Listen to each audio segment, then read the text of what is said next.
I am Doug Friedman. And I am Barbara Friedman. And this is Your Mental Breakdown, the podcast. That's right.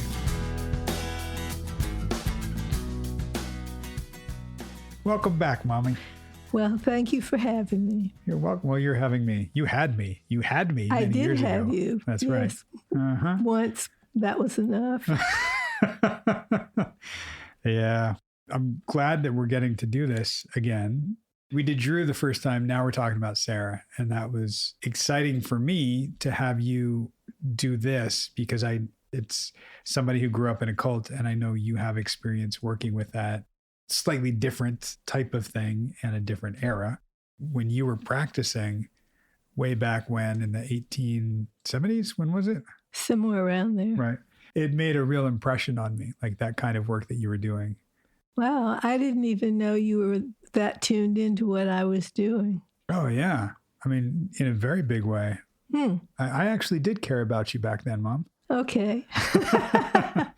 But it was around the time, I think in high school, that I was first understanding what mental illness even was. And I remember distinctly being on a baseball road trip, and there was a TV movie called Sybil, based on the book that was on, and it was dealing with what was then called multiple personality disorder. Right. Now dissociative identity disorder. Right. And I remember, my teammates came back from being out that night right when like the TV show was, or the movie was reaching its climax. They kind of ruined it for me. So I called you and it was like, Mom, tell me what happens. Tell me, I was really interested in it. And I knew that that's the world you worked in. That's so interesting to me to hear that about you now. What I remember, you worked with deprogramming people coming out of cults. I mean, I could tell you about some of the dynamics that were going on and some of the elements that were involved in the work. So without revealing anybody's identity or anything like that. Right. So I just realized it might have been very interesting to you. It was. And it was also, I think, part of why you became so protective, not just about your client's confidentiality, but about the safety and security of your family. I remember things like you not wanting to have your phone number listed back in the old days of like having hardline phones in the house. And I do remember there was one day in particular, and I think it was your daughter, my sister, who came home and saw two animals that were maybe sacrificed or just killed in your parking spot, our parking spot. And it was shocking. And yet that was kind of par for the course because the cults I think that you were working with were more ritualistic in nature.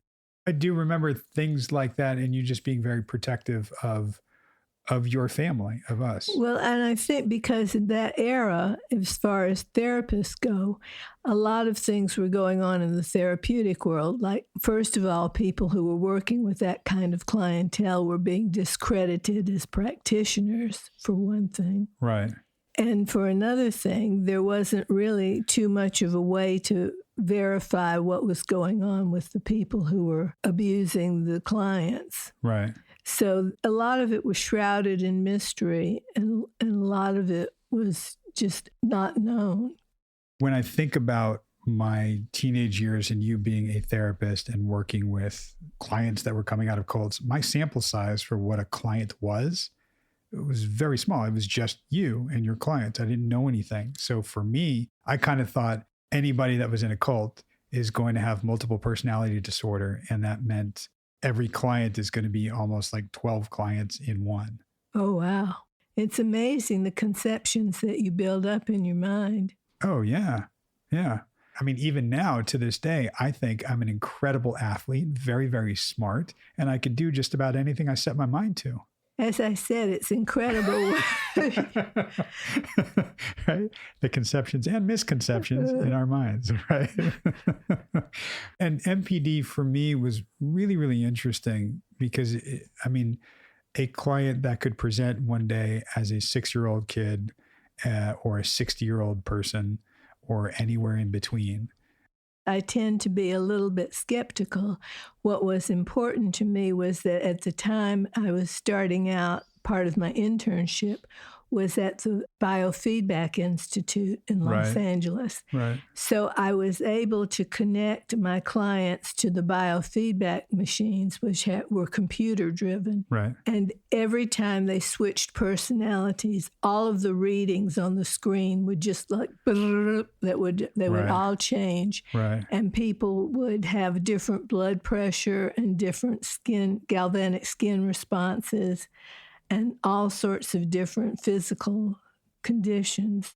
Yeah, I remember seeing things about artwork and how clients could have completely different styles of artwork. And it was the same client, but different personalities that were coming out that were doing the art. Right. And they would write with different hands. Well, like right and left, not just different handwriting. Exactly. Right? Wow. And it's also, to me, again, as a kid, was scary because there were times when I would go to see you in your office, not professionally, and there would be a hole in the wall, like, oh, what happened? And you were pretty transparent. You'd say, oh, one of my clients did it, but I was very safe. It was okay. I was never in danger. And I don't know if you were masking that or not, but that happened.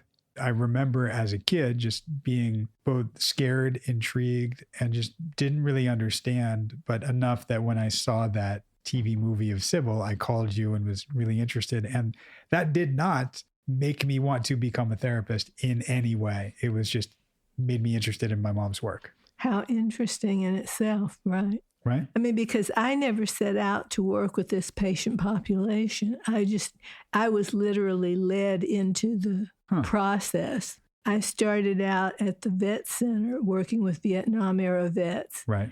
And one of the counselors there showed me a film of a vet in a session who had multiple personality disorder. And he switched personalities, and I asked what that was, and he told me that it was multiple personality disorder, which I'd never heard of. We never studied it in school. And about 15 or 20 minutes later, that same veteran walked in.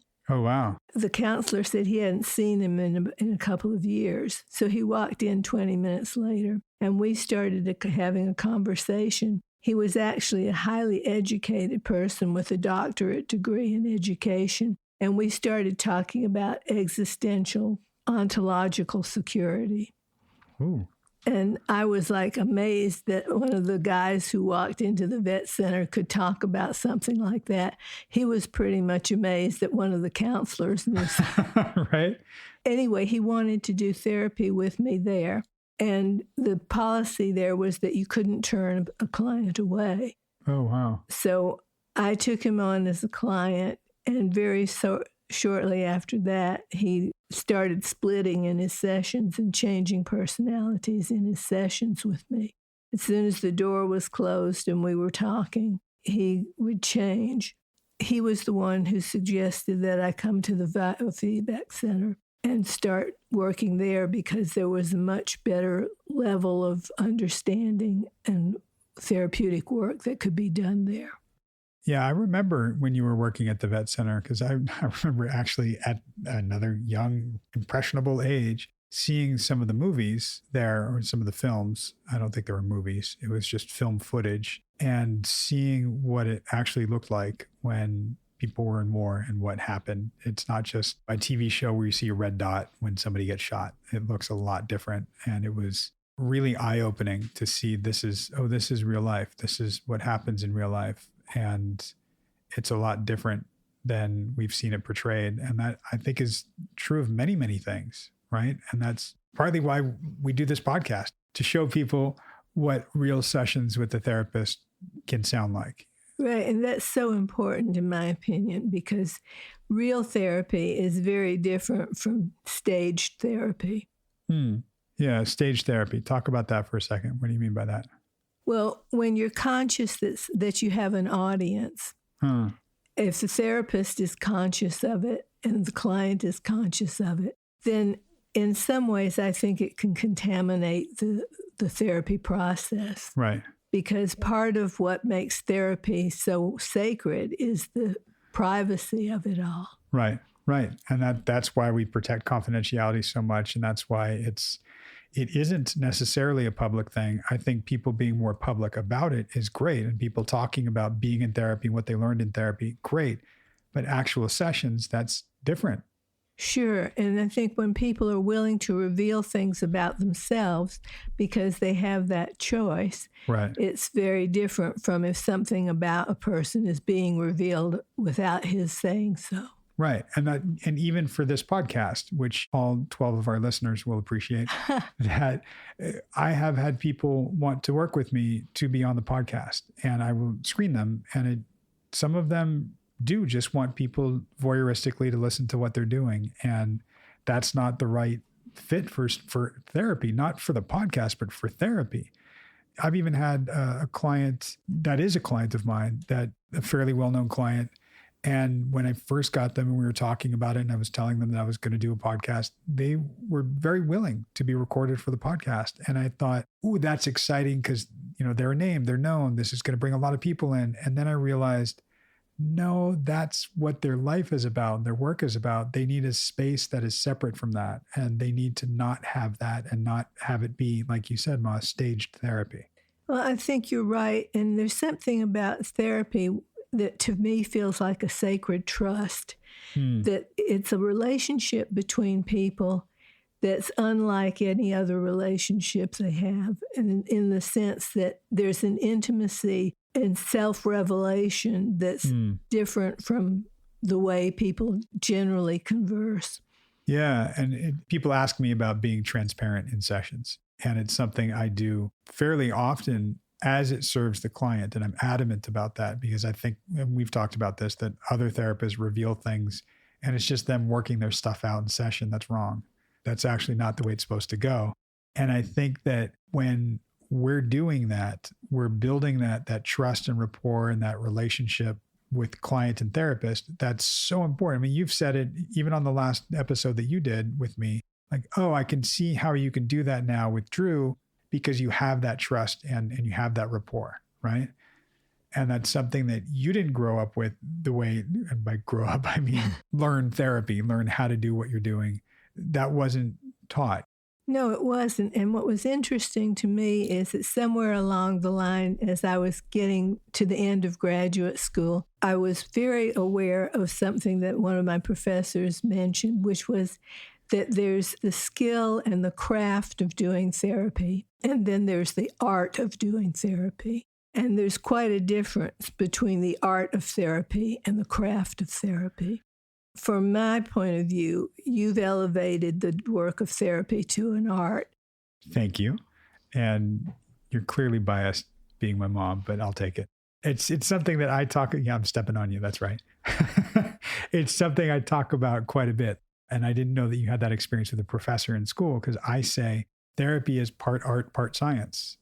And the science part is what we go to school for, what you learn clinically, what we research and study and we really hone. Like you said, that's the craft. And the art is being creative, being as personable and transparent as you're comfortable as the therapist, as is called for by the client.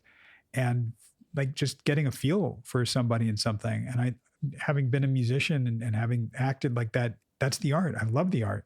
I think that's one of the things I admire about the way you practice is because this being the second client of yours that I've been fortunate enough to discuss with you, it strikes me as that you do very different work from your style of working with each of your clients is very different and very personally honed to their nature. Right. But underneath it there's a consistent thread of doing therapy at a level of high integrity. Right.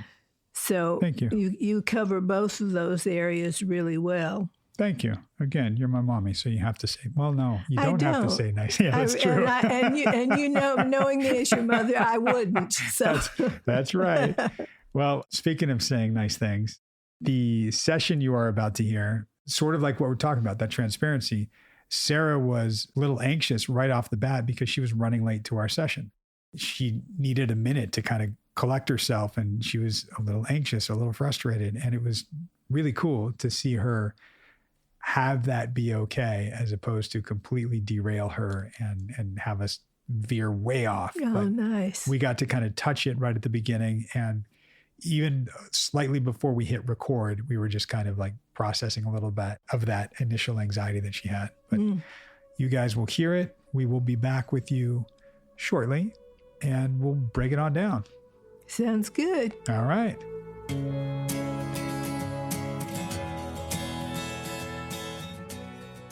Again, why I'm in therapy.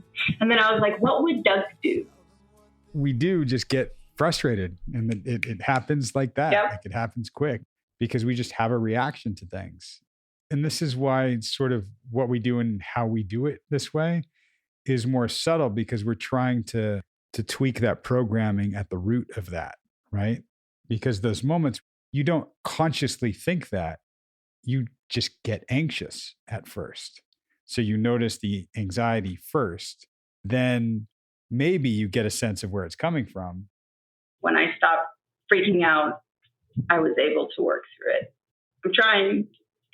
Well, you're not just trying, you're doing. Allowing yourself to kind of have the experience of like, wait. And then in real time going, wait. This is okay. It's that wait that most people don't have. They just get that panic anxious. Here's the odd thing. When my daughter has these same types of reactions to life, right, it's very easy for me to tell her, let's step back, let's take a breath.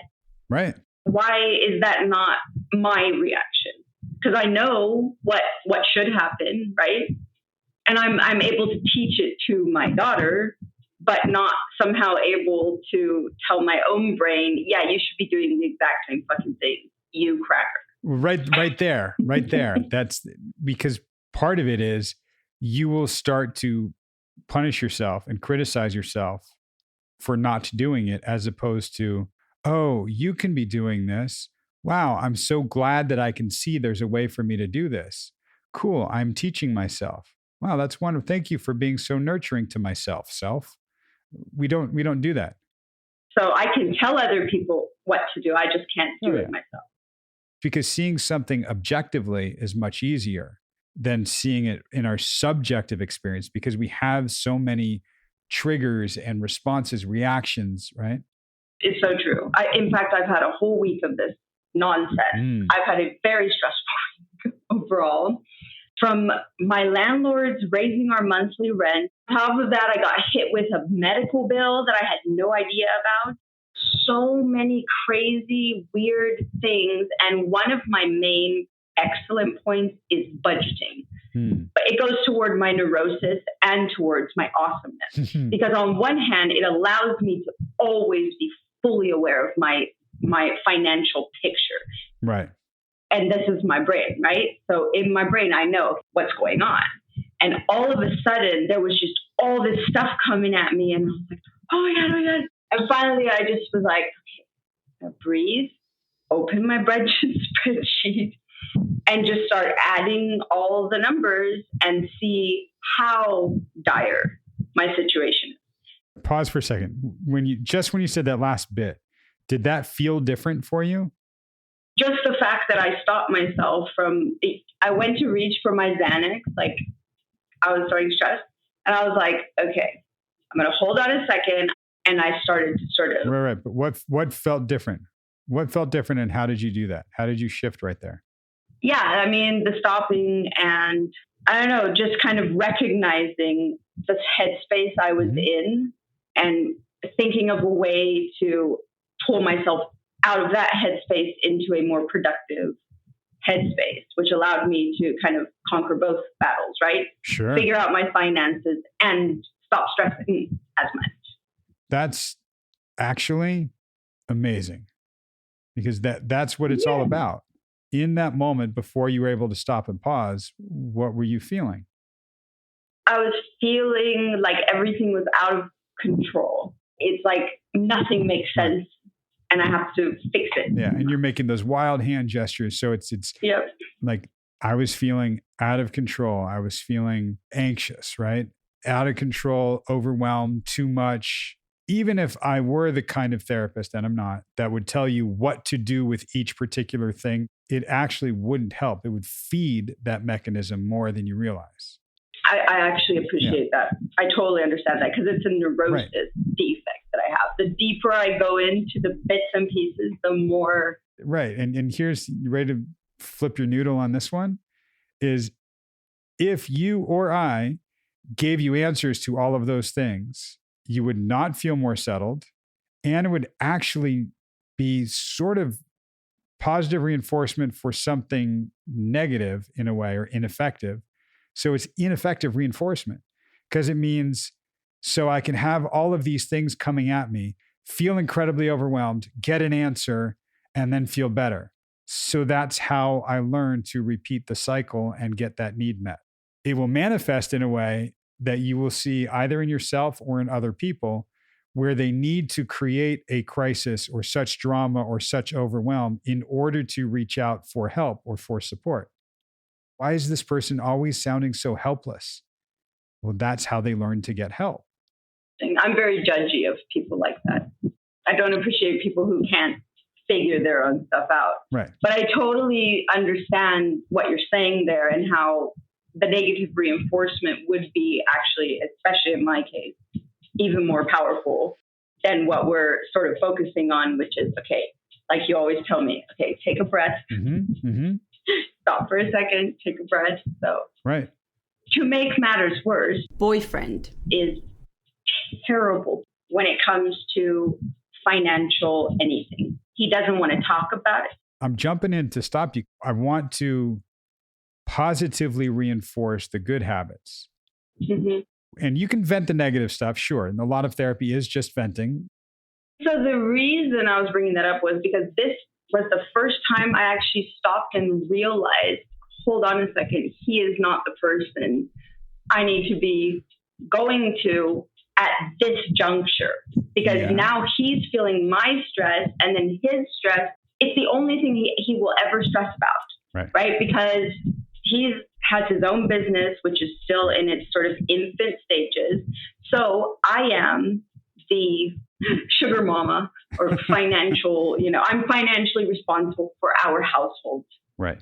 Overall at the moment. So I think already that's a sore point for him. And like I told you in many sessions, he takes care of so many things that I can't, with kids.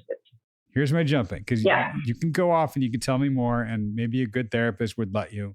But I'm jumping in because I see areas where we can tweak and fine tune, and I want to see how this goes. Okay, perfect. He is the absolute worst person for you to go to for financial advice for every little detail that's going on.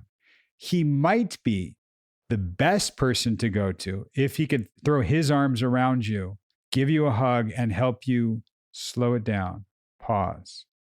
Yep. If he knows that that's what you actually need when you bring all this stuff to him, now he can actually do something. Because answering the financial stuff, he can't do that. It can be incredible for you. The thing that we need to do more than anything is just bring that anxiety level down a little bit, because you can take care of your shit very, very well. So it has to reach like that point, had it up to here, like it's above your eyes. You can't even see. Your anxiety level is above your eyes. So when I hear people there, I'm not going to talk details at all. I'm going to talk anxiety. I'm going to talk, how do we bring that level down below your eyes, maybe below your neck? Maybe you can just sit at your chest. It doesn't have to go all the way down, but let's just go here so we can now have a conversation, which is what you did beautifully when you were like, stop, hang on. Let me look at this. Let me check my spreadsheet. You could do that when your head wasn't submerged in that anxiety of all this stuff and the wild hand gestures. You were able to bring it back down. So again, maybe the function of going to boyfriend for support and how you can tell him when you're not anxious in a mellow conversation. Hey, when I come to you with all this stuff, you know what I actually need? I just need you to help me pause. I just need your arms around me or something so that anxiety level can go from over my eyes to just under my chin.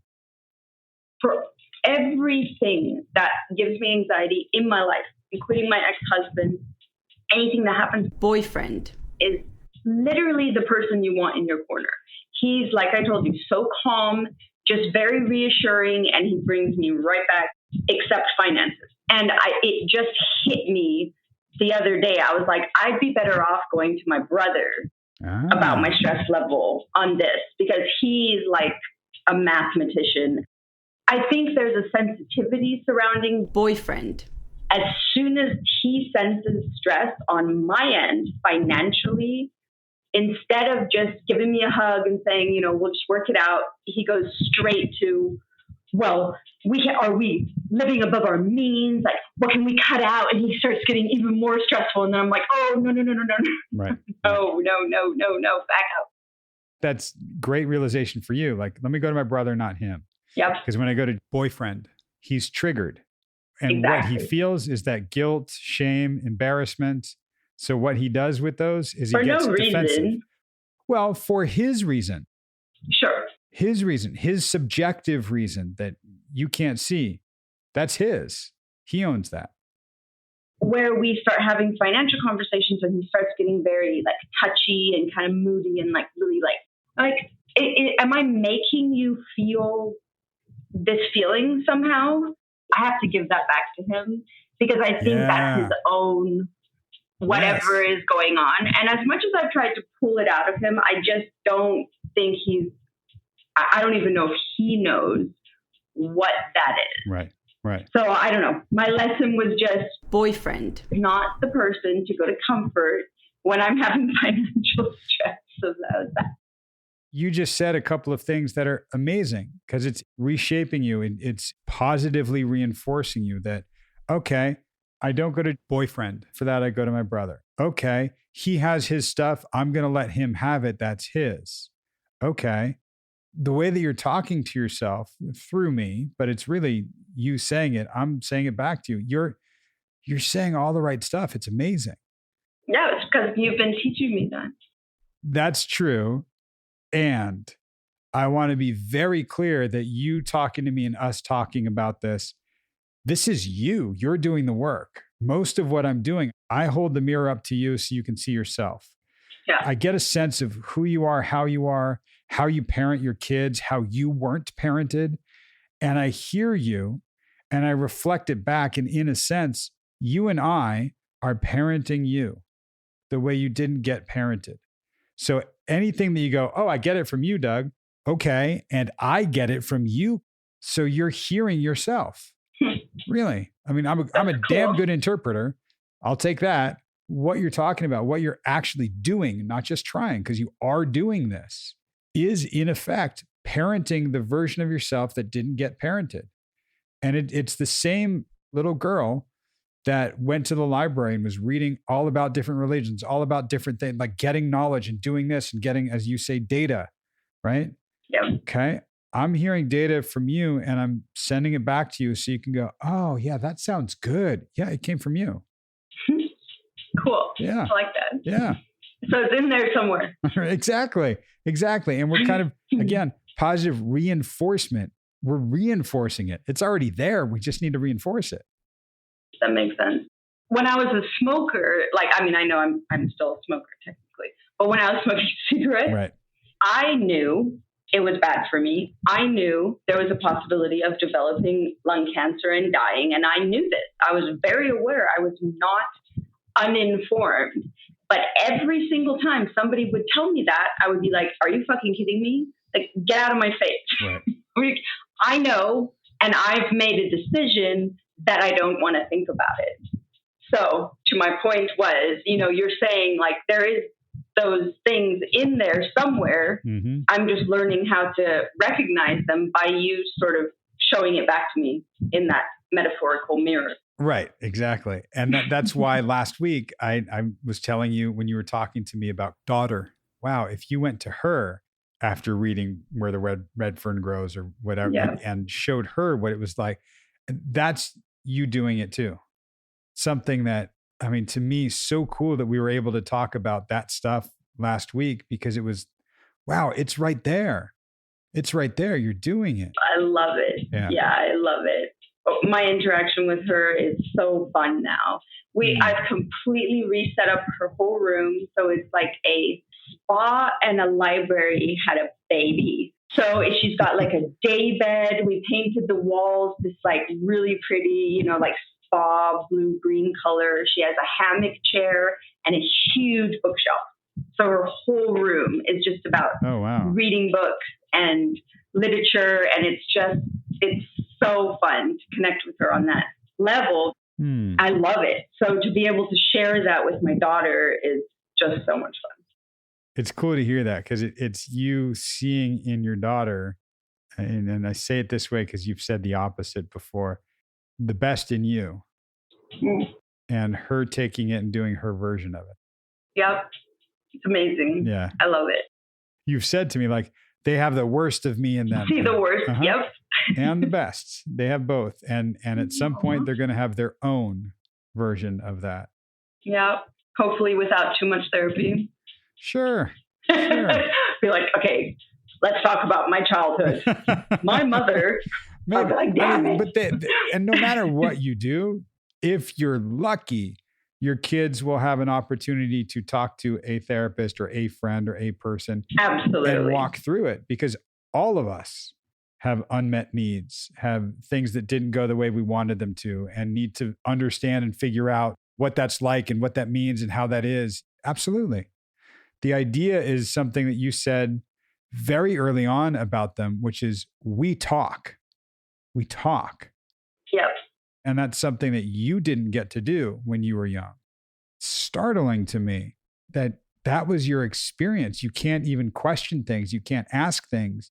I think it was your dad originally that you were like, what did you do before this? And it was like, there is no before this. My father was the only person who would break stuff down for me ever. Right. Ever. Right. And he was hardly ever around. So that need was never, that itch was never scratched for sure. And when I did scratch it, oh my gosh, guys, I would get so much trouble. So to me, when somebody doesn't want to give you information or doesn't want to allow you questions or research or so you can come up with your own informed decision, that's a huge red flag. Right. Always. Right. Always for me. Yeah, especially when I was a kid. People are just telling you stuff and you just have to believe it and do it no matter what. Right. And that's just a terrible way to live, especially for a child. All you want to do is ask questions as a child. In my experience with my two children from 2 years old, why, Mom? Why? Always. Well, why do you think they were doing that? Why do you think we do that? They're collecting data. Exactly. Again, your buzzword. And for what purpose? To make their own informed decision. That's not how you were raised, but it was what you longed for and what you wanted and what you knew was right. Right. Mm-hmm. And it's something that I think is an incredible value of yours. And I see it a lot. You do it with your kids and you still have a thirst for data. I think your version is a little different than the one we're talking about, right? You're nodding. Like, I'll tell you what I think, but why do you think I say that? Okay. Do you mean my version as it relates to me, or just my version across the board? No, as it relates to you, because across the board, you can see objectively other people gathering data and why they're doing it, what it means for them. But no, you very much want the data, want more data. I'm going to shut up because I want to see what you say about it. Well, I think that because I was deprived of any kind of education or school of thought until I was 15 years old, when I ran away from the cult. To me, the only way I could see going forward to learn, I needed a full picture. So it just created this hunger in me to just, before I make a decision, before I decide, I need to know the entire picture. Knowing the entire picture, though, it's allowing you to have as much of the data as you can get. Again, but for what purpose? Like, what does that serve for you? To form an opinion, to decide for myself. Okay. Whether I want this, agree with this, want to adopt this. Like with religion, that was my first experience into the world of collecting data. Overall, I decided I don't want to be religious because to me, it all ended up as a big jumble with everybody kind of really just believing in a random human except themselves. Sometimes the most effective religions for people are the ones that allow them to believe in themselves rather than give their belief to someone else. Agreed. It's funny because what I was getting, I told you I would tell you what I think and why I was asking that. And I had an idea, and I think it's actually incorrect, but it helped me see what the correct one might be. And I'm going to walk through this. Jump in whenever you feel. I'm gonna sit back and breathe while you talk, though. You're gonna do what? Who are you? I love it. That's true breath. That's not even a vape breath. Nice. So I was looking at, if you are so concerned with getting all the data, is that so I can get it right, so I can do it right and make sure, and that's the perfectionist thing that we've talked about.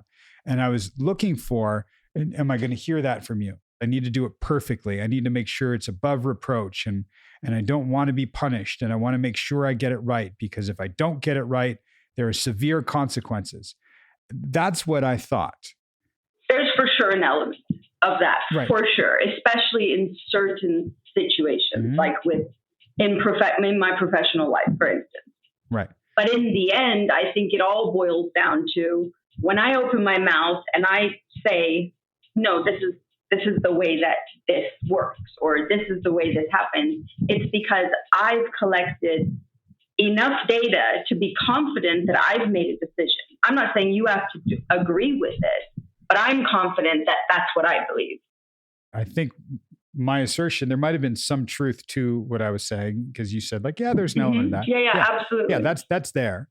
Why I say I'm incorrect is I think you have a fear of ignorance. Absolutely.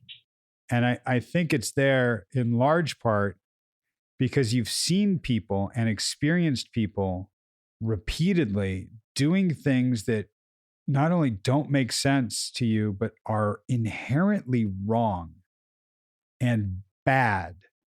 100%. This is bad and evil. Absolutely. Bad, evil. Evil is the word I would put. Bad is like, don't stick your finger in the socket and then right. Evil is what I went through as a child. Yeah. And I would even use words like malevolent as well, because they were calculated decisions made by ignorant fucktards, if I'm allowed to say that word. You can say anything you want. That's really what it's all boiled down to for me. There's something here that's going to upset a lot of people with zero regard, zero data, zero fact, just straight ignorant opinion. To me, that's not acceptable. I have a pet peeve. I don't like incompetence. And we've talked about this because you don't either, but ignorance is different. And I think for you, that fear of ignorance, it's you've seen what happens when people are uneducated or manipulated. And it's so bothersome, malevolent, like any of that. Like you've seen that, you've experienced that, and it's painful. And you've had it inflicted on you, to the people around you, your brothers and sisters and your friends that you loved. And it's something that I think even now, when you're looking like, I want more data, I think you're hyper vigilant about not doing anything that is wrong, evil, untested, malevolent, untested. Like I want to make sure I'm okay doing this. Right? Yeah. Yeah. Yeah. I'm sure there's a fear there for sure. Yeah. There's still always going to be a part of me. And I say always, because I really, truly believe there will always be a part of me that truly believes that, at least in the cult I grew up in and the individuals I was exposed to, there is no sound, educated human being that would join a cult, one, like that, and two, do the things that they did. Any educated adult that you know, there is a level of, whether it's willful ignorance or just plain old ignorance, whatever it is, it, in my opinion, allowed them to accept that bullshit. Yeah. Yeah. Because why wouldn't you question it? Why would you say, well, actually, no, just because an 11-year-old got her period does not mean that she's supposed to start having babies. And it certainly doesn't mean that their babies are supposed to come from 40-year-old men, right? And this was literally in their scriptures. The Bible says so. No, it fucking doesn't. Go look. Go read the Bible. Right. Go do your research. Nobody did any of these things. Yeah. They just were like, oh, okay. Okay. Pause. Because I want to intellectually discuss this with you, and I'm not going to. Damn it. Why? Why? I'll tell you why. Because it's going to mask what you're really feeling about it. What I'm picking up is you're still really fucking angry. Absolutely. Absolutely. And I've never gotten to a place where I've accepted forgiveness. Sure, I can forgive, but there's no way I accept, understand, forget nothing, because it doesn't make sense. Have you let yourself be angry with your brothers and sisters or anywhere? With brothers and sisters, yes. Okay. With the people who hurt me or hurt my brothers and sisters, no, unfortunately. How unresolved does that feel? Because I think that being angry and being so incredibly angry, like it shakes your core. What I was hearing just now from you and why I didn't want to go into the intellectual was anger. Yeah, it's definitely there under the surface for sure. I've never allowed myself, I think, to fully feel the anger that I should. I tried. I allowed myself a little bit toward my stepfather. Right. But all that really entailed was me basically cutting him out of my life for 10, 15 years until he understood what he had done, who he had been, all the fucked up things he had done. And again, there's no way to apologize for that shit. Now, all the ripple effects of all the fucked up decisions you made, shit you did, you have to live with that. So I think maybe I push my anger into just my responses. Like, well, I guess your punishment is you. It's what you have now realized that you have to live with. Freeze frame. Look at your shoulders. They're touching your ears. What am I doing there? You're holding tension. That's holding tension. Oh, okay. Right? We'll kind of tease out where I was going and why I was doing it. I know you like the data, so I'll let you see behind the curtain for a second here. When I would say things to you like, oh, screaming into a pillow. I don't know if you ever did it or not. My guess is no. Not yet. Not yet. Right. But I'm looking for, where can we direct that? Can that come out? It's almost foreign for you. It's almost not okay because it's not controlled. Yes. And that is also precipitated through my whole household. Like, there is no yelling allowed. Right. There is no fighting. There's no screaming. We don't lose control here. Mm-hmm. Right. I can feel from you and sense from you and hear, just based on how you talk about things, that there is anger, like you said, just below the surface. And it's not like, I don't think you're an angry person at all. I think you're a very controlled, composed person. And that can be great and wonderful most of the time. When something throws that off, that's when those wild hand gestures all out of place. And like, that's when we get anxious. I mean, things have to be just so. Things need to be like this. And like, no, I need that containment. I need that control. It needs to be like this. Control is big. And being out of control is not okay because you've been manipulated. That's been abused. Yeah. And out of control with anger or with drinking or with drugs, it shows a lack of self-control to me. To me, that's the person that needs some help.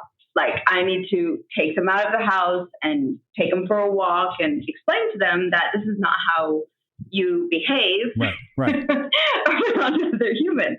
When in fact, maybe it should be. But again, and I've touched on this before, nothing really comes from punching a wall or screaming. Like, what good am I doing? Except, like you pointed out to me, is that I'm releasing or letting that out. Exactly.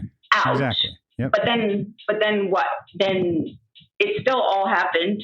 And, like everybody says, oh, well, the trauma response is when somebody who's been abused talks about their life like it's another life, right. or like it's a story, right. which is exactly how I feel about that. The first part of my life was I'm looking at it from the outside when I talk about it. Yeah. And if I ever think about actually getting in there right. and going back into those places, I'll giggle or make a joke and change the subject. Right. Because the emotions are too difficult for us to handle or process, not safe for us to feel. So we don't. Right. Has to be the reason, because it's all there, I'm sure. No matter how much I tell myself I'm fine. Well, you're fine, air quoting fine, and you found a way to keep going, and that's great. Like we said early on, I got a handle on it, right? And I don't want you to just lose control. I don't want you to just get angry. I don't want you to punch a wall. I'm not advocating any of that. Sure. No, I understand. In the same way, I don't advocate, just meditate. Like, nope. Yep. We're not there. I would love to. In a perfect world, that's right. what I would do. Sure. I would love to see you put your hand through a wall and then go meditate and then go, wow, Doug, I felt great. Like, I'm so much better now. Right. It's not going to happen that way. What I think we need to recognize is, yes, that anger is there. And that anger is actually, if you remember, I said there's 3 levels. There's the avoidance level, there's the angry level, and then there's the real emotional level under that. You don't want to go to the emotional level right now. It's not safe. It doesn't feel good. No, I'm at the avoidance level. Right. For 40 years or 30 years or however long. Because it served you. You needed to be. Yeah. And the angry level, sometimes with brothers and sisters. Okay. Yep. Yeah. The emotional level, that's still, we go right back to avoidance. And that's where, last week when you said boyfriend, said, are you weeping? Yes, don't look at me. I went emotional for a second, then I went right back up there to avoidance. Yep. And even with my brothers and sisters, when we get to those places, one of us at least, maybe a lot of times it's 2 of us that think, okay, whoa, that shit got dark, and we'll just bounce right out of it. When we feel ourselves sort of going in deeper, then we're like, shit. Right. Enough of that. I'm sure it's all coping mechanisms, but it is, exactly. And we cope to protect, for sure. Yeah. And it's something that I'll highlight. You have the capacity to go there because you have. Okay. Okay. Yeah. And take your word for that. Yeah. Yeah. It's something, there's a nice sigh. And it's something that we're not going to go there all the time. I'm highlighting this stuff because a lot of how you're doing things, not trying, but how you're doing things is walking through them, increasing your awareness. I am going to look for places with you where we can acknowledge the emotional experience and that too. So we can have that emotional awareness. It doesn't mean you're going to go around being angry and punching holes in walls or crying all the time. Not at all. I just want us to recognize that that's there. Yeah. And I feel like I need to, when we just talked on the phone, I told you, I know my weird quirks and things that I see, but there is a reason, right? And all of these things, all of the tips and, stuff that I'm clearly teaching myself. Yes, ma'am. In our session. Well said. I like it. It's all very helpful for like a 9-1 or a Band-Aid, right? But it's not really addressing the causality of why am I having that? And I know why, because we have to go there, right? We have to go into our file cabinet. I mean, I do want to do that work. I don't know that I can promise you we'll do that and then I'll go punch a pillow. No, I might do that with you and then snap right out of it again. Sure. And that's fine. We're going at your pace. We're going at the pace that's safe. And I will push without pushing over. So if things feel a little uncomfortable, okay. And we might come right up to that point. We're not going to re-traumatize. We're not going to go somewhere that's going to leave you raw and there. Like, no, we'll walk through it as we walk through it. And sometimes the way that I work is it might be a little more subtle sometimes. And then I'll kind of pull that subtlety out and go, hey, look at what we just did. And sometimes it will be directly going to, okay, well, wait, what was that emotion? What was coming up? And we will go there. and touch it and feel it and have it be okay and see that it's a part of us. A lot of what's happened to you isn't just going to go away, but we don't need to necessarily carry it around as the thing we can't touch. Sure. We can't go to. It's too dark. Nope, don't want to do it. Nope, can't do it. Early on when we started talking, every time we would go into those places, what really made an impression on me that you said was, I'm sorry that happened to you. Yeah. Like all of a sudden you were validating that pain that I haven't touched for many, many years. It really, I don't know, it really affected me every time you would say, look at me and say, I am sorry that happened to you. Because I was like, shit. Yeah, I'm sorry that fucking happened to me too. I've never allowed myself to feel that level of truth and the emotion that would come with it. Right. I look at it on a more overall level. I think about me as a child and my kids, and I want to punch a wall. I certainly want to punch a few people who I grew up with. Yes, ma'am. But that's about as far as I've ever gone emotionally. Absolutely. And right now we just touched something. Every day. We'll put a pin in it. Exactly. But I want to pin it, and I'm going to come back to it with what you just said in mind. What you just said, I've never allowed myself to feel it. I've always had to put a handle on it or keep it compartmentalized or do this. Right. It's not lost on me that there's a gap in what I know about you from I ran away from the cult at 15 to very quickly it was I was taking care of my brothers and sisters. Okay. It's me, Doug. Hello. No. But from 15 to how that happened. So at some point, rather than process your own experience, you went, I'm going to take care of everybody. Right. And it's, I don't need an oxygen mask on the plane. I can breathe just fine. I'm going to put it on everybody else. Because I've always been like, no fucking way. I'm putting masks on my kids first. Here's what your brain has known incorrectly and correctly. Mostly incorrect. Right. I don't pass out. Yep. I can take it. Yep. I can breathe at 60,000 feet. No problem. Right. I can breathe underwater. No problem. And the reality might be you can. But I'll die. Well, look at how you're breathing. We need to learn how to breathe. We need to learn to put our mask on first. But so much of you has been putting the mask on everybody else so much of the time that the version I'm talking about with putting the mask on yourself is allowing yourself to recognize your own emotional experience of what you've gone through, not by virtue of taking care of everyone else and helping them out. It's you. And that's what I'm putting a pin in. Yeah, and that's a big pin for me too. That's like huge. My goal. Yeah, that's sort of the path I've been trying to get to. And we'll get there because a lot of that is, you've heard me say it like, well, who was taking care of you? Well, no one. I was. Now you are, Doug, 1 hour a week. And we'll go full circle with this. I am by virtue of you. What I said to you earlier, you are parenting yourself right now. I am reflecting that back to you. Yeah, I like that. I never would have thought of it that way, no. But And as we talk about, you weren't parented very well back then.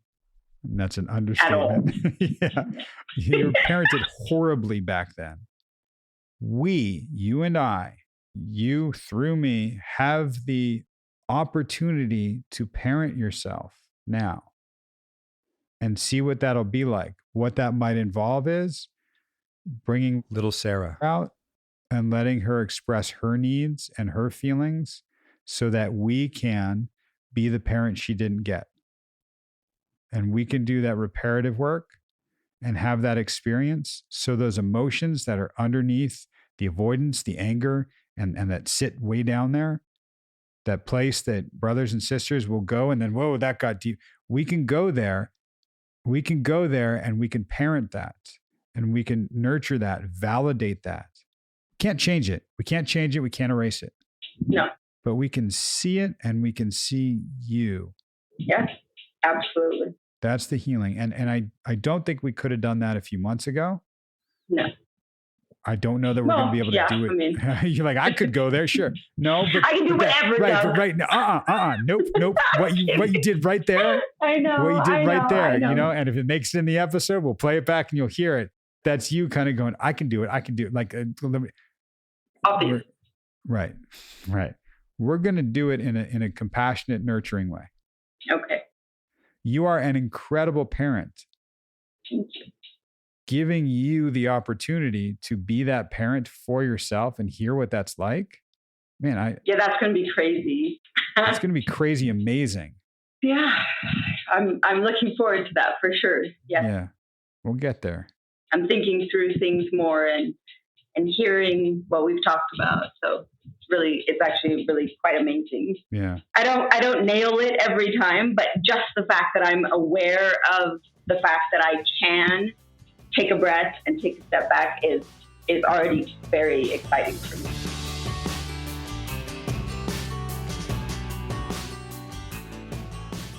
And we are back.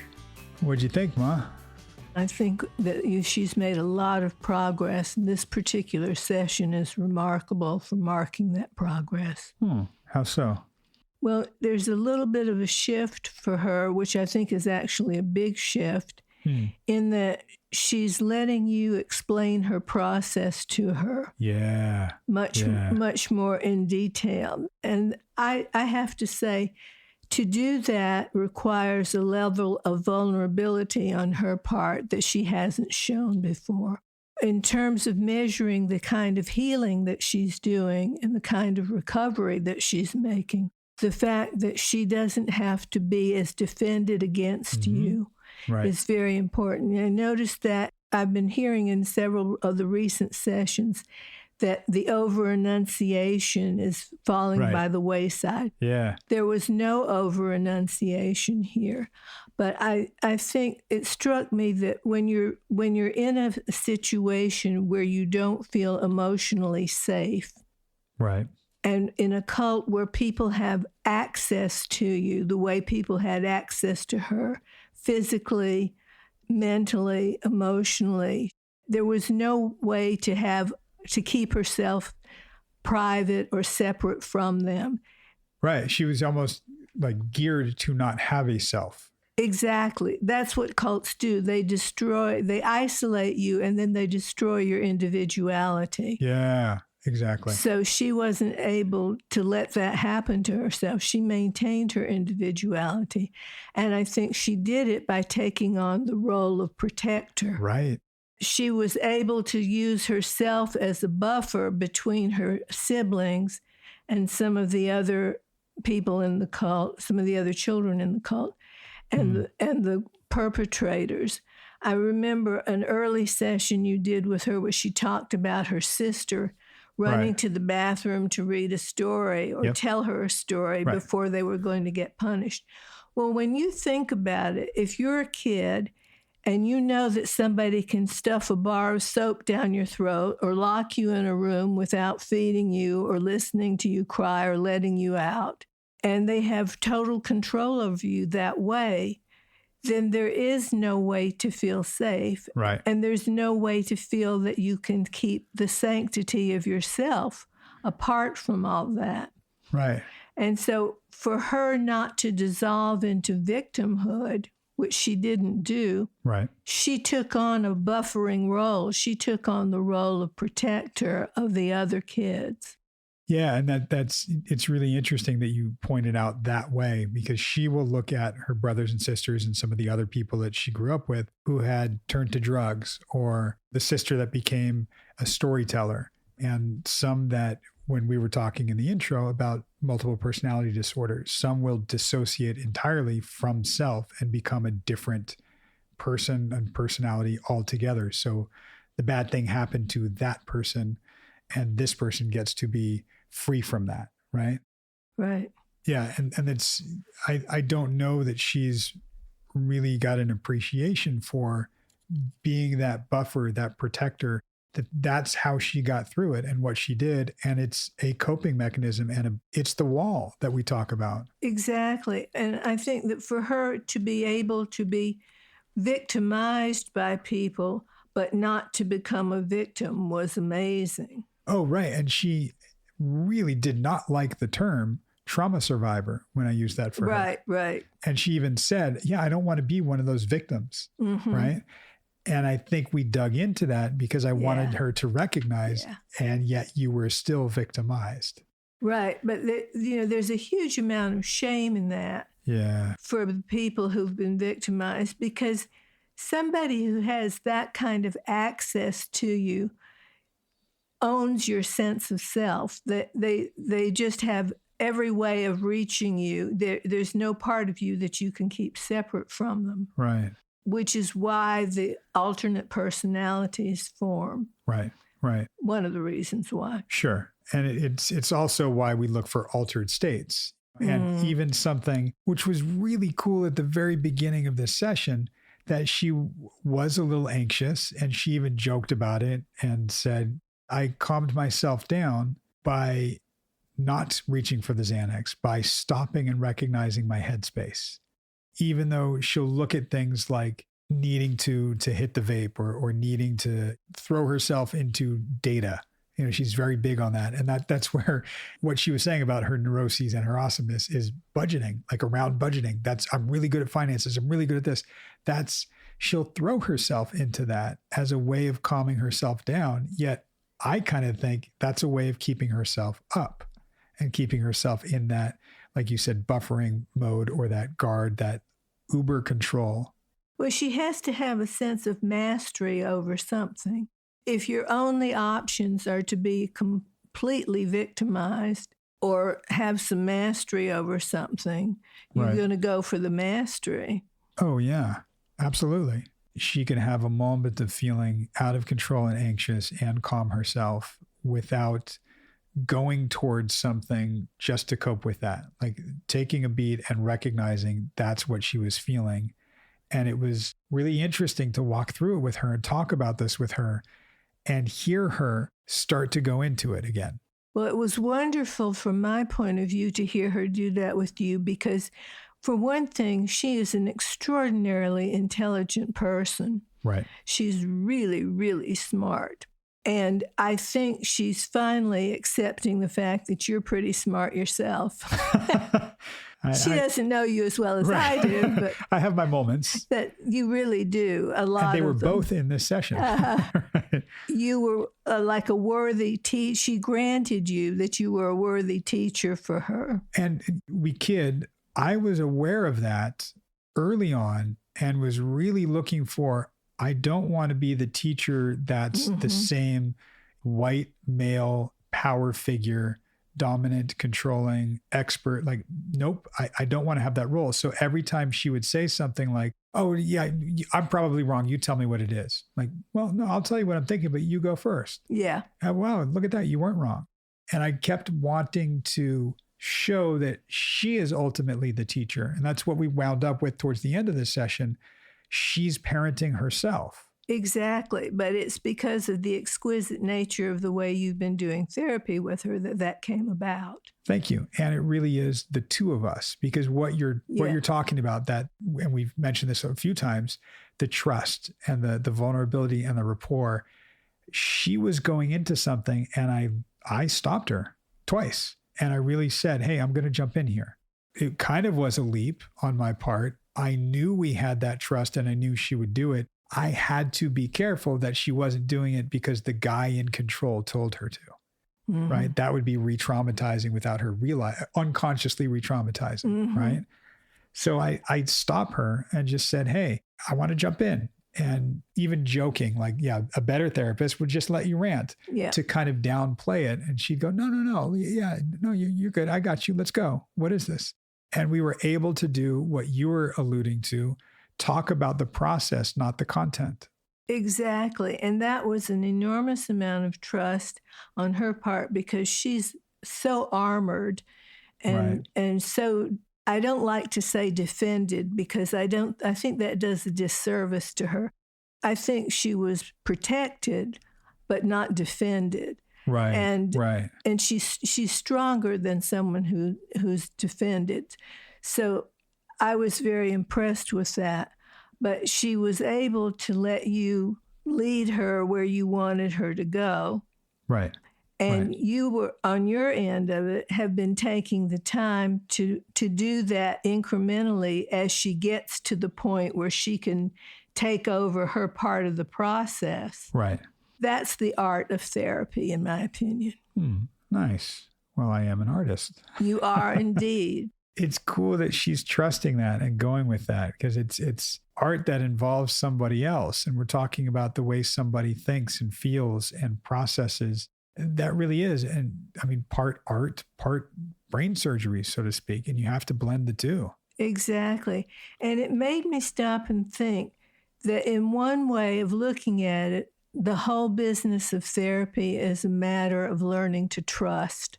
Right. And I thought, wow, she has so much of her trust broken. I mean, her whole entire ability to trust on every level was attacked and destroyed. Right. Because that was what a cult tried to do, was take ownership of your being and not leave anything for you to own. Wow. Yeah. So for you to be able to work with her as she gathers a sense of trust back into herself. It's interesting, Mom, because she talks about gathering data. You know, she talks about that a lot. I want the data. And having grown up sheltered, she wants data. She wants to know. She wants facts. She likes that. And I just realized something as you were talking about it, is all the data points are within her. It's knowing her. That's going to be her greatest source of data. And we're just now starting to unlock that with that vulnerability and that trust to go, okay, let's look at you. Exactly. I kind of like drove at for her that idea of we're learning to depend on you. And she says things like, well, I trust you, Doug. Well, you can go there. And I keep throwing it back to, well, it's really you. It's really you. I was just looking at a little note that I made about the session, that she was testing you a little bit to demonstrate whether or not she could trust you. If I tell you this, how will you react? And then it's like, okay, well, then how will you react if I tell you this? Right. And then what about this one? Right. And so you're constantly being tested, which is the way it should be. Right. Not that she's suspicious of you, but just that the process of learning to trust, when a person's trust has been destroyed so completely and at such a young age. Well, and I think an offshoot of that is she doesn't trust herself. She will say she does. I think she trusts the version of her that is that buffer, that is that mama bear, that is the one that will take care of everything. But trusting what she actually feels and her instincts, I don't think that's there. And that's what we're trying to bring out. Well, that's going to be a long time coming, because but because she's very lucky that she's the oldest of her siblings. She isn't. Oh, she's not? No, she's in the middle. Oh, my goodness. I thought for some reason, well, that just shows you how much I missed. She has like 10 or 11 siblings. That I remember. Yeah. She is not the eldest. She is, I think, kind of in the middle. Okay. I think the point that I was thinking about was that it's easy to be able to work up a sense of trust when you've got other children or other people to be concerned about. When she does the mama bear thing, she has a role that's defined for her. But when she puts herself in that position, it's a different story. Right. I sort of did a version of that I love doing because it's very subtle, but if you understand that that's what's happening, it's something you said, like it has a clinical purpose. When she told me she wants me to tell me what I think, why do you think that? I think it was when she was talking about collecting data and gathering data. And I said, yeah, you having this thirst to get it right and knowing the entire picture and having all the data and knowing it for sure, what purpose does that serve? I even said, I'll tell you what I think, but I want to hear what you think first. She's talked about like forming an opinion for herself, which was amazing. Amazing that she said that, especially because she talked about, religion and the role that played in the cult and how those things worked. And it was really, to me, nice to hear her talk about something. And I got to say to her, yeah, so what I initially thought was actually incorrect. And I'll tell you what it is with full transparency and giving her agency and a sense of what you were thinking was right, because we're talking about your thought. And that's one of the things that she's still learning to trust. I think that from her work, which, as I understand it from the sessions that she's described her work life in, she has the kind of professional life where she has a context for being able to trust data and information. Right. But on a personal level, where she has to trust data and information about herself, that was systematically destroyed in her. And it was very dangerous to be able to have that kind of sense of self. Yeah. And here, I'll throw something at you that's kind of a revelation right now. There's a line I used in this, and I'll get to that in a second. But I think along the lines of what you're saying and of what she has said, the cult tried to create ignorant followers. They gave them a 5th grade education and nothing beyond that. They just wanted them to churn out babies and not think for themselves, right? So that's going on.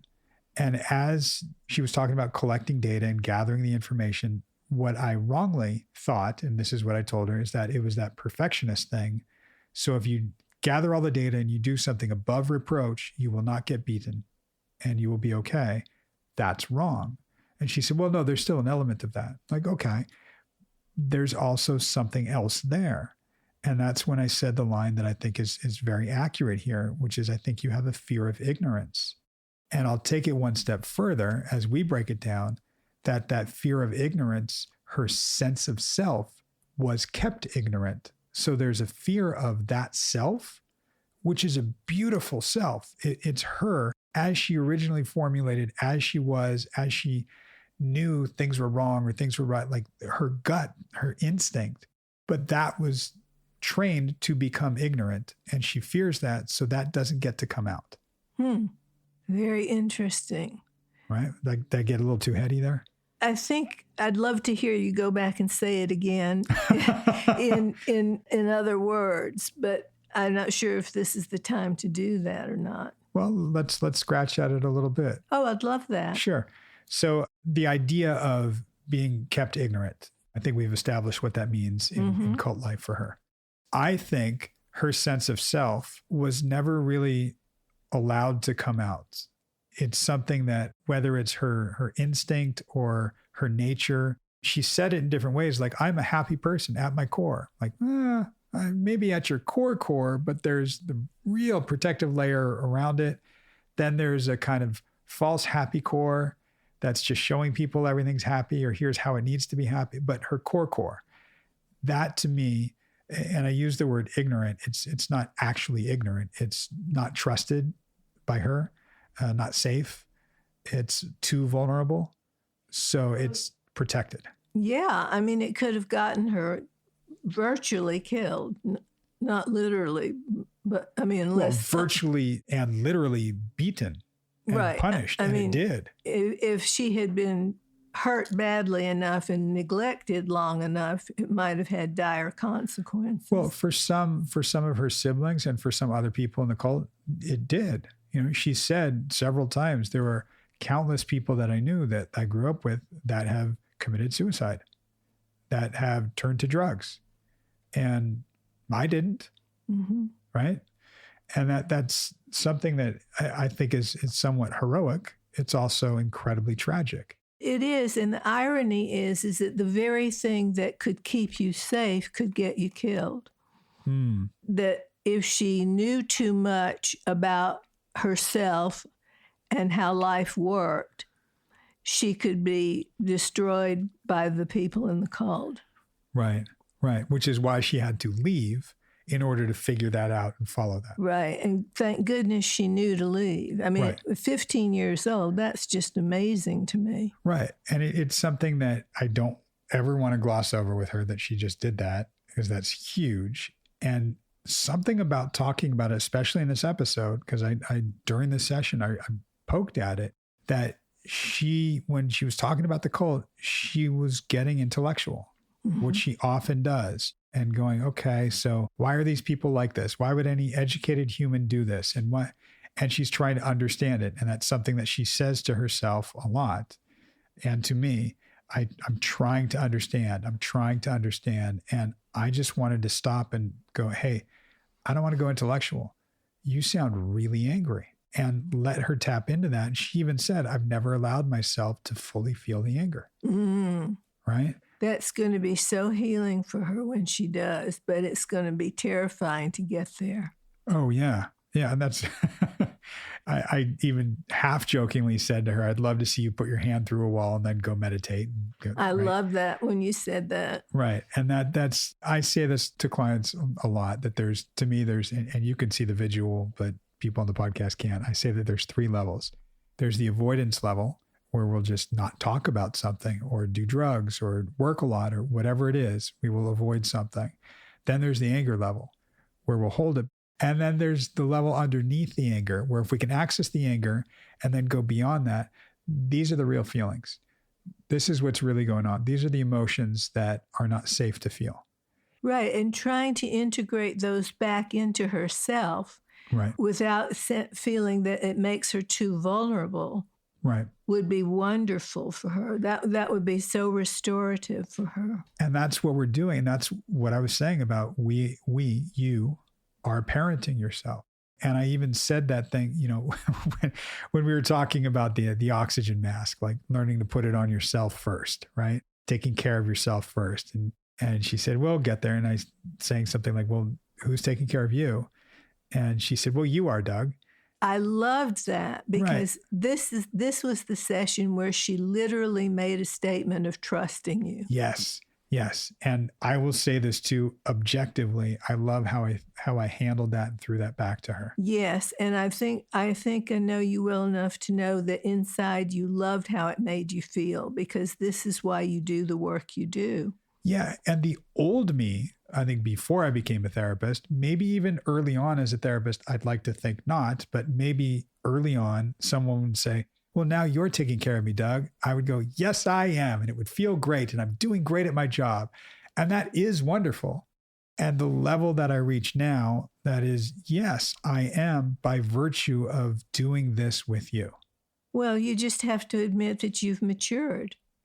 I know you have, but what am I? Wait, no, I said that wrong. Damn it, Mom. Yeah. What were you eating under there? What? What were you eating under there? Eating? Yeah, under there. Are you going to get me to say underwear? I was trying. Come on, Oh, Mom. my gosh. Yeah, well, I guess I haven't matured. But you have, Mom. You are quite mature, and I appreciate Watch it, kiddo. Well beyond your years. You hardly seem 63. Uh-huh. Well, I don't even know where to go on that. Is there anything that you wanted to hit that we touched on in the session that we didn't get to talk about yet? I just think that from my point of view, having listened to all the Sarah episodes, that for one thing, both of you are blessed to have found each other, because each of you is doing something for the other that's really a gift. And for Sarah to be able to have the kind of therapy that's going to allow her to trust herself at the levels that you're leading her to reach. Right. And not take away her sense of agency. That's the beautiful part of it, is that you are absolutely never disempowering her at all. And you're not falsely empowering her. You're simply attending to her in a very, very authentic and good way, so that you've got a good read on her and who she is. And you're letting her values and the things that matter to her define her to you. And you're supporting them and embellishing them. And that's quite wonderful. There aren't that many people in the profession who do that. Well, thank you. I appreciate that. And it comes in large part from experience. Oh, I thought you were going to say it comes in large part from the example your mother set. In a way, yeah, because I mean, we're teaching Sarah how to parent herself. I had to teach me how to parent myself because my mom was, I don't know. No, I appreciate you saying all that, Ma, because I don't know. This is how I practice. And it's, I guess, learned and experienced over time. I learned some of it from you, from Dad, from my mentors, from my teachers, from my guides, from my therapists, and I put it all together. And from deep inside yourself, there's a part of your core. Who? Me? Yeah, you. A part of your core that's connected to the best that there is in people. Thank you. And to have a certain sense of joy and commitment to bringing that out in other people is a real gift for them and for you. Thank you. I said it last time, and it really is true. They pay me for it. God help me. I'm so sorry. I don't know who to apologize in the universe first. Who do I apologize to for this? You can start with me. No, I think it's really wonderful, Doug. It really is. Thanks, Mama. I appreciate it. I appreciate you coming on here and doing this with me. I know now you've got the feeling for it. Now you really want to do it. So you'll have to arm wrestle Meredith and see if she'll let you do it again. But, Meredith owns her place in the podcast beautifully. Indeed, she does. Yeah. And she will be back with me next time we do with Sarah. Actually, I lied. I think Bonnie is doing the next one with me. Oh, cool. Meredith will be back after that.